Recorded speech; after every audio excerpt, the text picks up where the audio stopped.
Talking college sports in the Deep South, where college football is king and the battle cry is War Eagle. Once again, it's K-Stu the GOAT for Vernon Speak Sports. Want to give a shout out to my fearless and true gang. We're looking forward to the Auburn basketball squad today, who will be taking on Kentucky in an Elite Eight matchup. This will be the second time that the Auburn Tigers have played Kentucky, competed against Kentucky, if you will, going into this particular ball game. Of course, everyone knows that Auburn and Kentucky share SEC conference ties. The last time Auburn faced Kentucky, lost that game by over 20 points, and statistically uncharacteristic game for the Auburn Tigers in that particular matchup.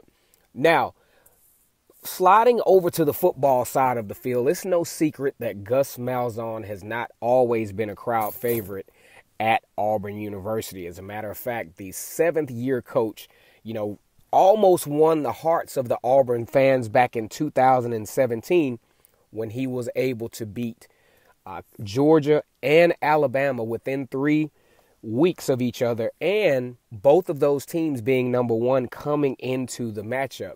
Now, he came under gross criticism because of his approach in the SEC championship game, still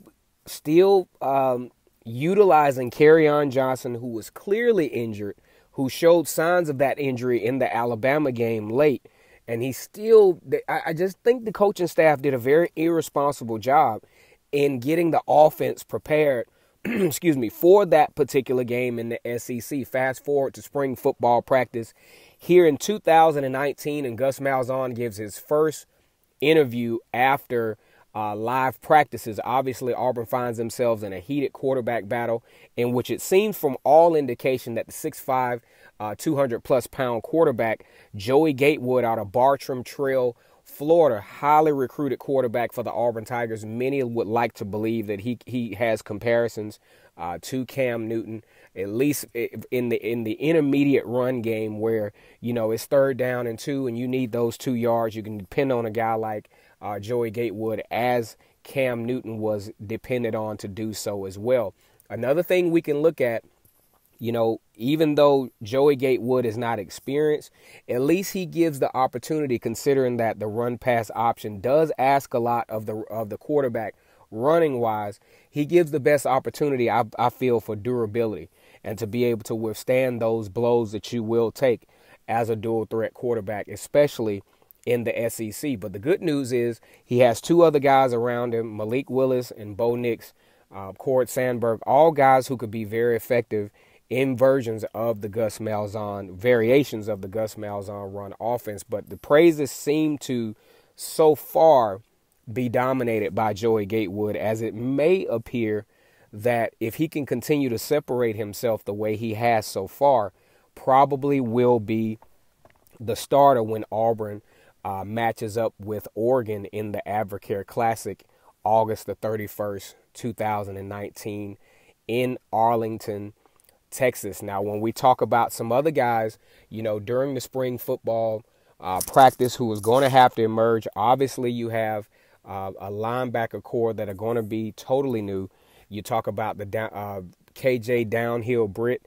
That's something that Auburn really needs at that linebacker position, somewhat of an upgrade athletic-wise from what Auburn has experienced in the past.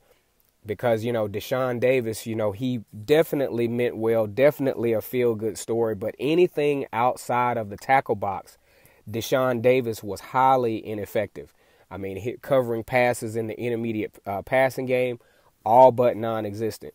Open field tackles down the field, say around, to stop him for 5 yards, not going to happen. He had to take different longer angles because he just couldn't cover the field the way we feel like Zacoby McClain, KJ Britt. I'm even impressed with Michael Harris. And then we all know the abilities of Owen Pappoe, who's going to be coming along. Not much has been said about him in the spring, but we know his closing speed is something that Auburn will really benefit from. And it's something that Auburn just hasn't had at that linebacker core position. A lot of talks on that, especially with the live scrimmage. A lot of good looks as far as defense-wise, especially going up against the run-pass option. And we look at the running game as well. Of course, Boobie Whitlow is the presumed starter going in. They said he has had an incredible spring. have made some impressive runs as he always has. One of the biggest things that we want to look for out of Jartavius Whitlow is he's got to protect the football. And there are times with the way he carries the ball, it just leaves him vulnerable. 2 times last year as he crossed the goal line, fumbling the football. Now, he did correct those things later on, but that's just not something that you want to build your trust around. And now, he's had some great games, some great carries. He was the closest guy to 1,000 yards, had about 787 yards running last year. When you talk about a Gus Malzahn run offense, at least historically, you talk about the 2010 year, you talk about the 2013, 2014, all of those years you've had one or more rushers who had at least 1,000 yards on a couple occasions during the Cam Newton campaign. You had 2. During the Nick Marshall campaign in 2013, you had 2,000-yard rushers. So you can just about be rest assured that with the talent that Auburn has coming back and with some of the speed and durability of overall with the running back position, you know, you talk about Mark Anthony Richards coming along. You got DJ Williams, who has continued to draw praise during this spring practice for the Auburn Tigers. And giving all of those elements, it is all but guaranteed that Auburn will have a 1,000-yard rusher this particular year.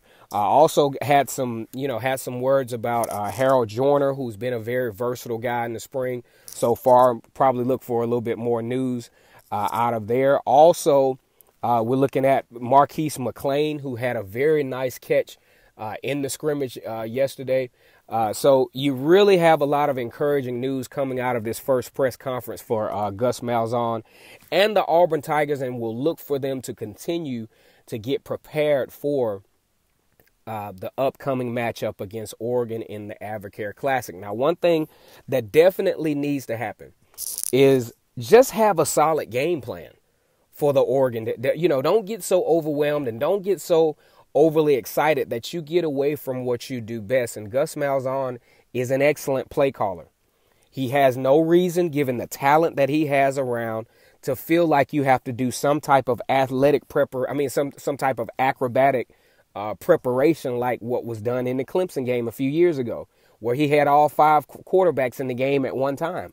He's not at that point anymore, and he has to understand.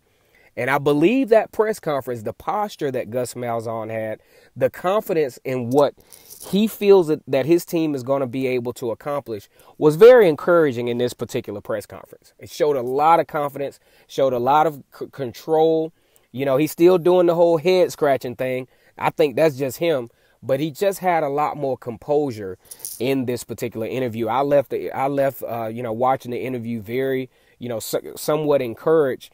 And if you think about it from a coaching staff standpoint, he has guys around him that could take some pressure off of him. Because, I'm not going to lie, the Auburn fan base just don't like Gus Malzahn.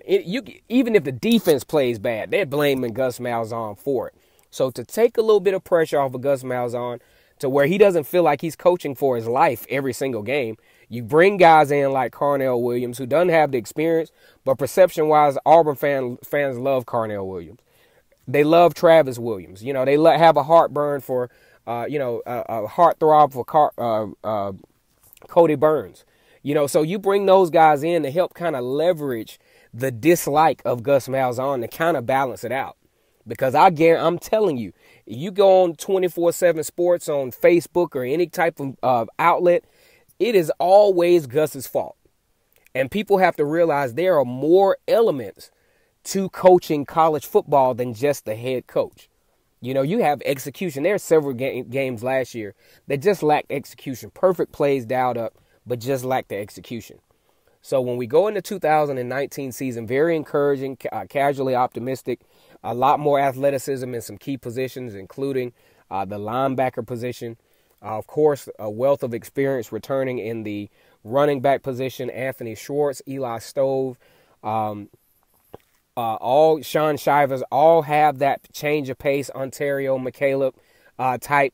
If you all remember Ontario McCaleb from back in the day, Corey Grant, all of the elements that were successful in 2013, I think Gus Malzahn has access to the similar talent. So I think you'll see a lot more success on the offensive side of the board. Now, the Auburn basketball team faces Kentucky here in less than an hour, so I'm going to let you all get to that.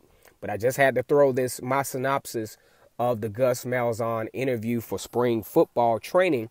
Once again, it's K-Stu the GOAT for Vernon Speaks Sports. Please comment, like, and subscribe to my channel so you can be a part of what we got going on. Well over 200 videos giving you nonstop Auburn coverage. War Eagle.